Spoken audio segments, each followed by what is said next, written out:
Gjykata kushtetuese e Rumanisë ka mbajtur në fuqi vendimin për ndaluar populistit të Calin Georgescu pjesëmarrjen në zgjedhjet presidenciale të majit.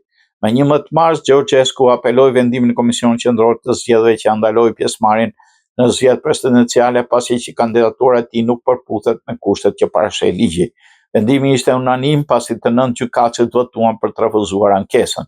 Ministri i Drejtësisë Radu Marinescu tha se vendimi është obligues dhe duhet të respektohet. Ai mbrojti vendimin e gjykatës duke thënë se ekstremizmi është i papranueshëm në një shoqëri demokratike. Afër 500 mbështetës të Georgescut janë mbledhur para ndërtesës parlamentit Rumanisë ku gjendet dhe gjykata kushtetuese. Georgescu është kritik i NATO-s dhe kundërshton mbështetjen rumune për Ukrainën që po lufton pushtimin rus. Ishte fituesi i raundit të parë të zgjedhjeve presidenciale të mbajtura në nëntor në vitin 2024. Megjithatë, pas zgjedhjeve, inteligjenca rumune tha se aktorët e huaj me gjas Rusia kishin manipuluar platformat e rrjeteve sociale, veçanërisht TikTokun, në të mirë të Georgescut.